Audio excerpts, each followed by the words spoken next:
todos, bienvenidos a un nuevo vídeo tutorial de los que estamos creando para asignatura de lengua castellana y literatura.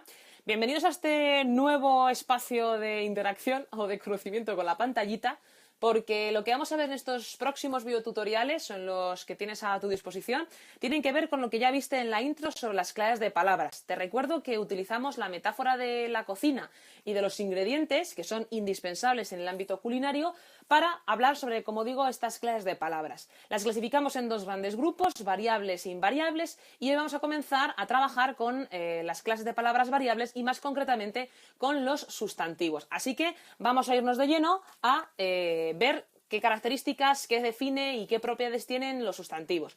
Como podéis ver, tenemos dos papelitos en nuestra diapositiva. En el de la derecha, en el que es más grande, vemos ya la definición de un sustantivo, y es que es una palabra variable, porque puede sufrir o experimentar cambios en cuanto a género y a número, que suele designar a quién, a personas, a animales, a objetos, sentimientos, es decir, nombra a muchas de las cosas que suelen estar a nuestro alrededor en el día a día. Esos son los sustantivos. Además, veremos que el sustantivo es una palabra muy importante dentro de las clases de palabras que existen, y de hecho también veremos un poquito más adelante, cuando indaguemos en sintaxis, eso que tanto os gusta y os maravilla, como digo, veremos por qué el nombre es tan importante y por qué al tener tanta trascendencia pues suele ser el núcleo de los llamados sintagmas nominales. Pero que no cunda el pánico, porque esto simplemente lo añado para que nos vaya sonando, ¿de acuerdo? Así como otra información que no voy a explicar verbalmente, pero que tenéis como apoyo. Por tanto, clase de palabra variable que designa a personas, animales, objetos, sentimientos, etc. Y que es el núcleo de un sintagma nominal. Me voy ahora a una cosa que es muy importante. Si hemos dicho que es una palabra variable, sufrirá modificaciones. ¿Cuáles son esas modificaciones? Pues es lo que tenéis en el cuadrito de la izquierda, que se titula Recuerda. El primer apartado tiene que ver con la variación de género, es decir, tenemos sustantivos que son masculinos y otros que son femeninos, y existen varios procesos para formar esos masculinos y esos femeninos. El primero es el más sencillo, que es el que normalmente utilizamos y es el que se genera en la mayoría de los casos, que es, tenemos para masculino la terminación O y para femenino la terminación A, como tenéis el ejemplo de niño y niña. Ese es el más claro y el más habitual. Pero también tenemos otro segundo tipo, como es el de tigre, tigresa. ¿Qué sucede aquí? Que para formar el femenino tenemos que utilizar un sufijo específico para dar esa connotación femenina. Los dos comparten la misma raíz de tigre, pero en el caso del femenino tenemos que meterle, como digo, un sufijo determinado. Y por último tenemos el caso de caballo, yegua, que es la formación del femenino con una palabra completamente distinta, aunque los dos estén designando o hablando del tema de caballos. El caballo hembra es la yegua, ¿de acuerdo? Por tanto, tenemos ese proceso de formación del femenino con una palabra completamente nueva. Eso en cuanto al género. En cuanto al número, se puede crear el plural de distintas formas. La manera más sencilla es añadir S al final, como es el caso de niños, niñas. Simplemente le añadimos la S y ya tenemos la formación de plural. Pero hay algunas palabras que necesitan que incluyamos la terminación o un sufijo es para formar ese plural determinado, como es el caso de hotel, hoteles. Y por último tenemos un caso particular, que son aquellas palabras que terminan en una vocal tónica que lleva la carga más acentual, más importante, y que para su formación como femenino, perdón, como para el plural, podemos crear dos formas que están contempladas y están autorizadas. Bien directamente con una sola S, como es el caso de esquís, o también con el sufijo que añadimos al final de la palabra, que sería esquíes. Lo mismo sucedería con la palabra como jabalí, podemos decir jabalís o jabalíes. Las dos opciones que se contemplan son aceptadas y por tanto son posibles dentro de la lengua.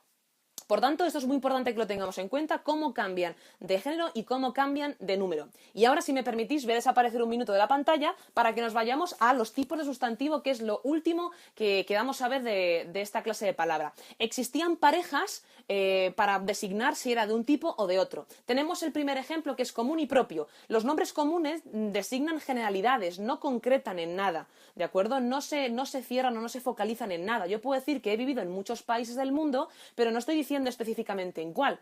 Esos serían los nombres comunes. En cambio, si yo quiero especificar uno en concreto, es decir, particular, para dejar de lado los demás, diría que vivo en Italia. Italia solamente es uno y lo diferencia de los demás. Por eso es un nombre propio. Y además siempre van en mayúscula. Nombres de países, nombres de ríos, nombres de personas, son nombres propios porque son únicos, los hacen únicos.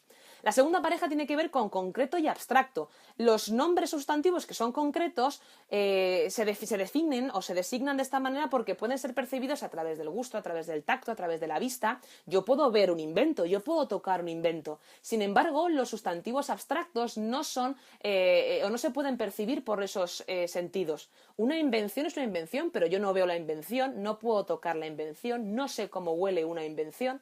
Por tanto, esas percepciones son distintas. Eso es lo que diferencia uno de concreto y otro de abstracto. La tercera pareja tiene que ver con individual y colectivo. El concepto individual es muy sencillo porque si yo hablo de oveja, es una oveja, por tanto es un sustantivo individual. Atención al colectivo.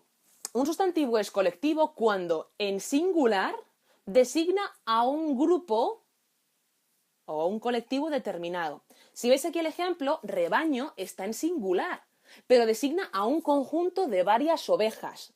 Eso es lo que define que sea un sustantivo colectivo, pero repito, siempre tiene que aparecer en singular. Si aparece ovejas, sigue siendo individual.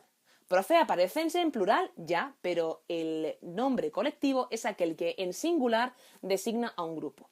Y luego tenemos la última clasificación que tendría que ver con contable e incontable en función de si puedo contarlo o no puedo contarlo. Yo puedo contar las botellas de agua, 1, 2, 3 botellas, pero no, yo no puedo contar un agua, 2 aguas, 3 aguas. Yo puedo contar un paquete de azúcar, 2 paquetes de azúcar, 3 paquetes de azúcar, pero no puedo contar un azúcar, 2 azúcar, 3 azúcar.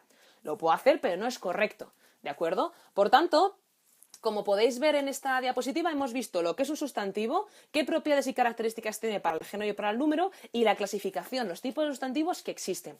Con esto hemos hecho un repaso muy claro y muy sencillo del sustantivo y espero que os haya podido quedar claro porque realmente es muy, muy sencillo. Así que, como digo, primera clase de palabra revisada y vamos a por las demás, chavales, que seguro que podemos. Adiós.